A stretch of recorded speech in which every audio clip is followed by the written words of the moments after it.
Goodness gracious. Her face. Her hair. It's gone. Not just gone. Peeled. Like someone skinned her alive. Who the hell does this? 9th woman in 3 years. Same signature.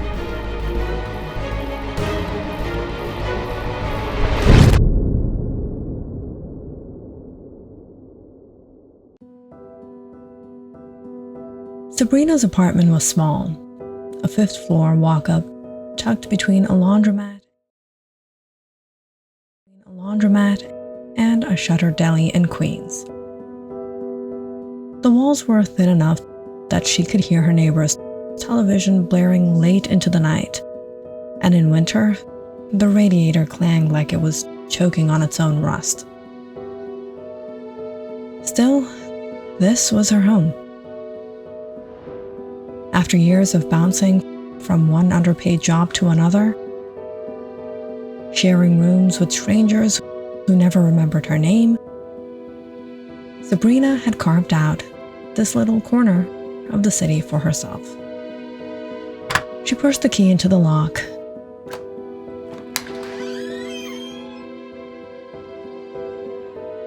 Barely big enough for a bed, a stove, and a chipped vanity.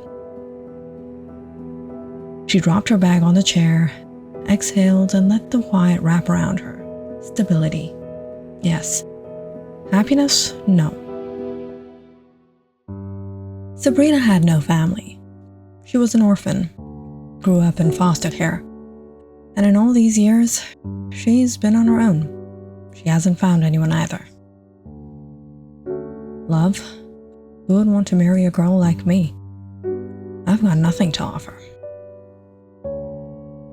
Just a young woman with tired eyes, standing in the middle of a life she had built with her own 2 hands. Solid, but achingly empty. The parlor. Sabrina had been working here for a year now. The smell of roses and acetone, the blend of perfume and polish, it was familiar now. The morning rush had just passed when Mr. Jeffrey drifted over. He was a man in his mid-40s, soft around the middle with slick backed hair that never quite stayed in place.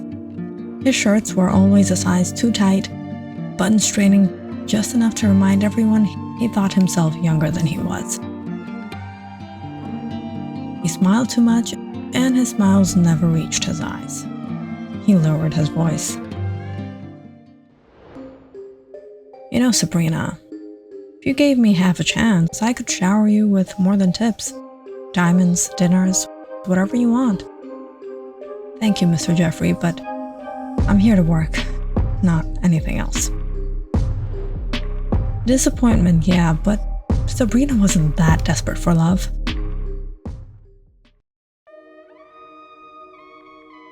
As the afternoon rolled around, Sabrina's appointments came up with her regular customers.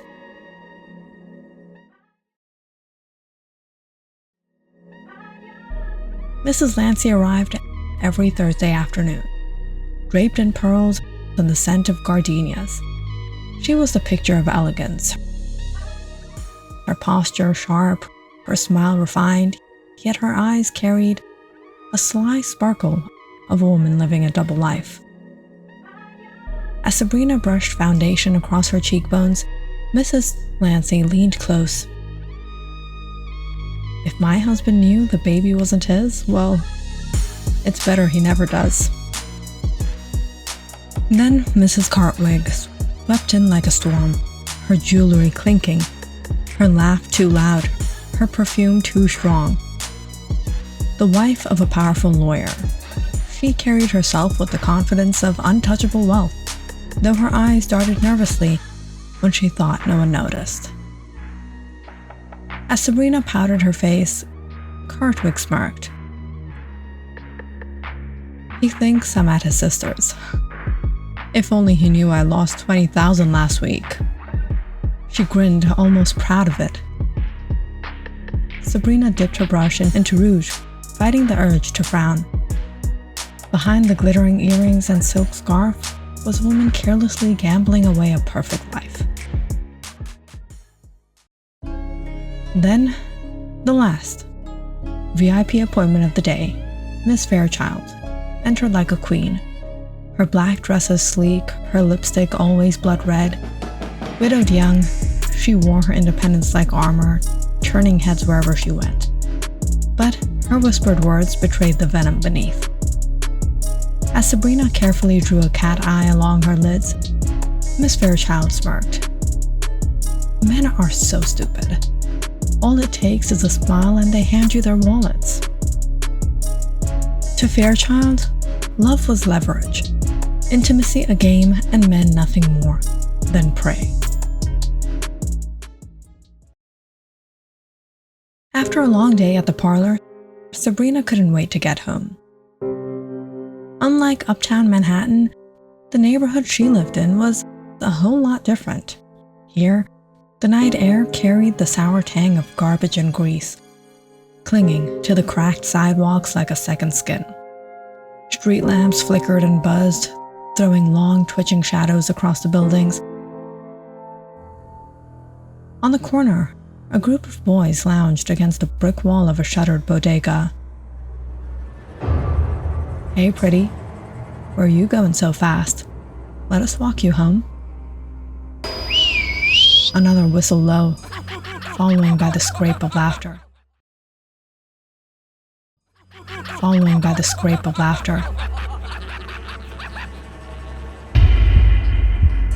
Sabrina kept her eyes on the ground, quickening her pace.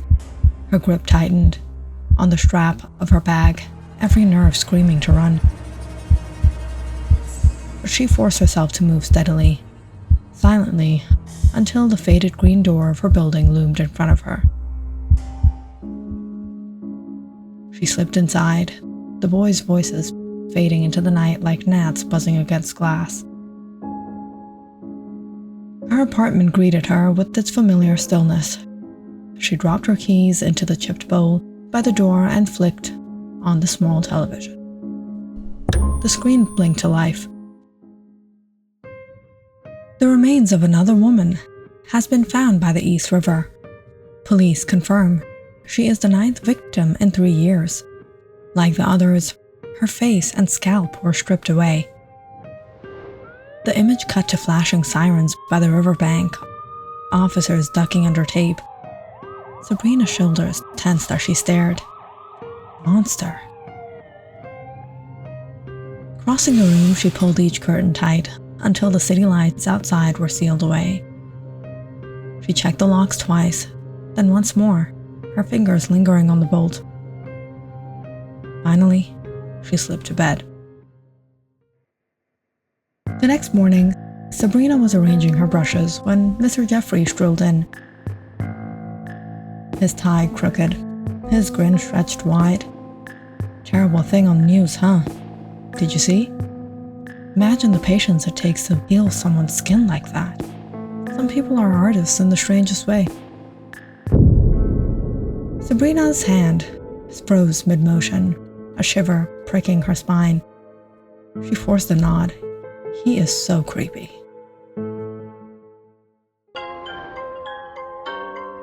Mr. Jeffrey had been a makeup artist for over 20 years. After finishing beauty school in his 20s, he poured everything into opening his own parlor in Manhattan, a small haven for the city's elite. No one knew where he had worked before opening the parlor, or why he never spoke of his family, or why he never got married. Some whispered he'd left a small town under scandalous circumstances. Others said he kept secrets that even his own reflection would never tell. That evening, Sabrina waited at her station, tools laid out, expecting Mrs. Lancey. The woman never missed her weekly appointment. Minutes bled into an hour. Finally, Sabrina picked up the phone, dialing the number for Mrs. Lancey's assistant. I don't know where she is. She hasn't come home since yesterday." Sabrina's stomach tightened. She replaced the phone, slowly, her reflection in the mirror staring back at her with quiet dread. Days passed.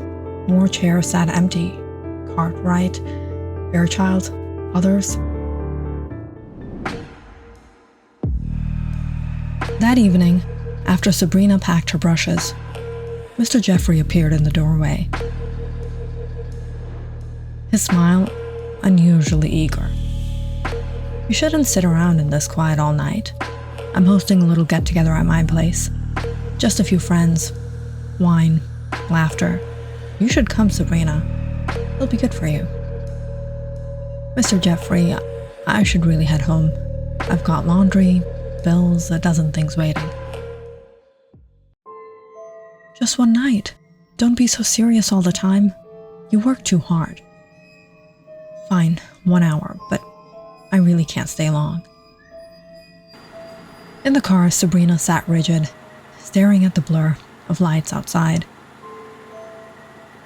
You know, when you work with faces every day, you start noticing things. The texture of skin, the way it stretches, the little flaws you could peel away to make someone perfect. Fascinating, isn't it? That's a strange way of putting it. I don't think people should be treated like canvases to peel apart. You'd be surprised what beauty really costs. I shouldn't have come.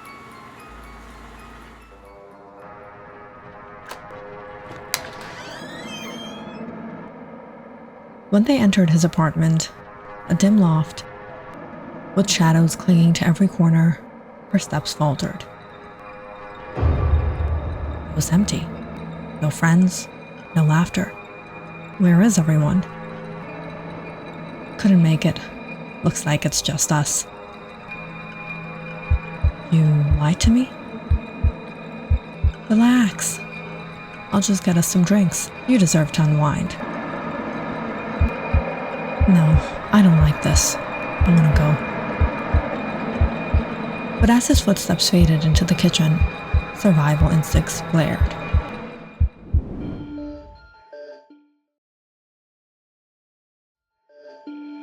She bolted for the door. Not tonight.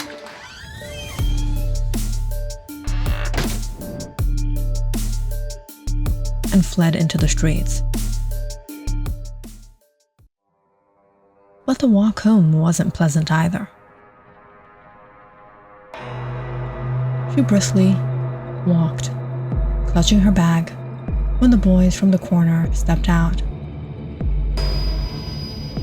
blocking her path, their sneakers scraped against the pavement, their grins sharp with cruelty.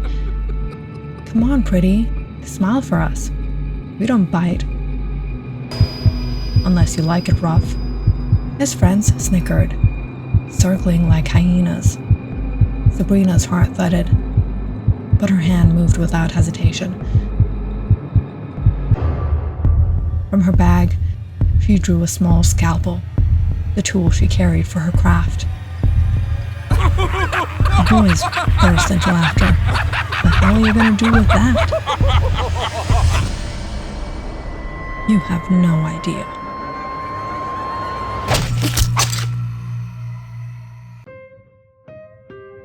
The next morning, the news.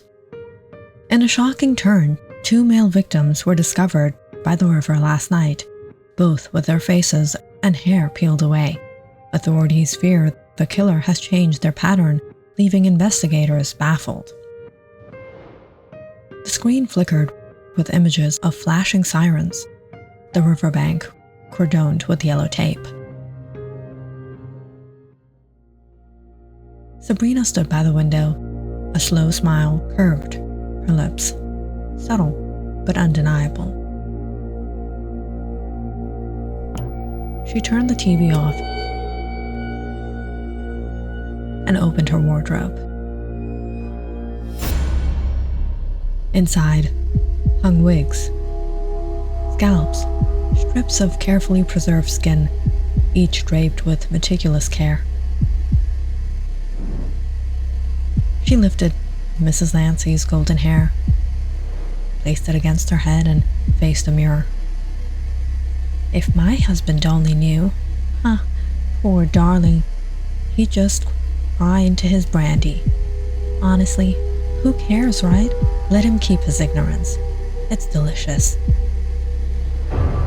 Oh, I'm just at my sister's, darling. But secretly, I'm winning back 20 grand at the tables. Men think we're angels. They never guess we're devils in Prada. Men are so stupid. All it takes is a smile, a touch, and they hand over their fortunes. Honestly, it's like taking candy from a baby.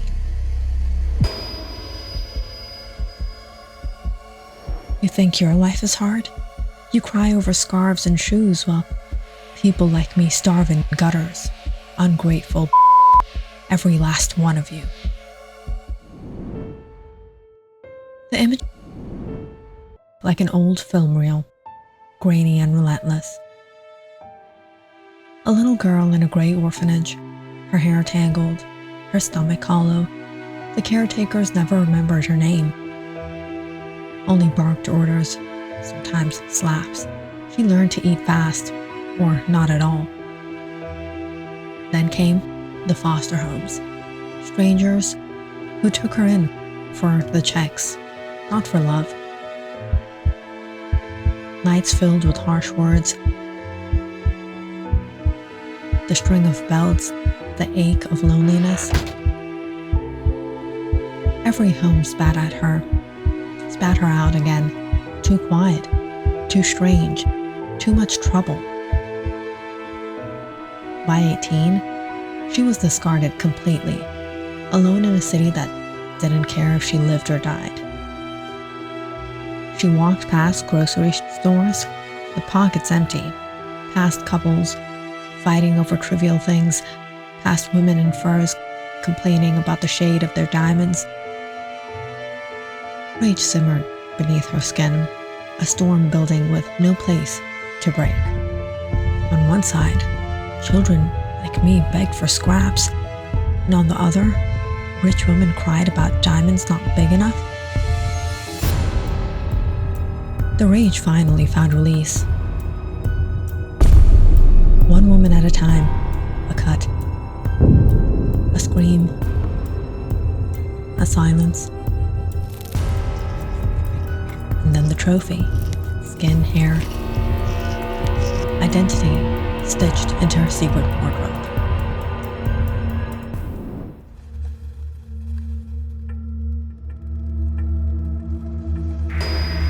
Now I'm beautiful and rich too.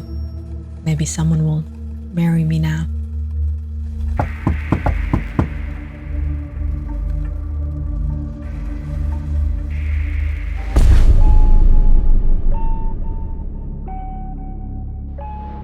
You followed me back home tonight?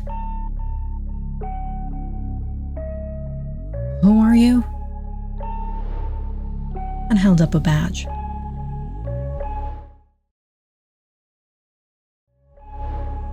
Detective Marlowe, NYPD. I've been investigating the river murders. There's a trail, Miss Sabrina. A small clue most would have missed. I think you might know something about it. How would I know? May I come in?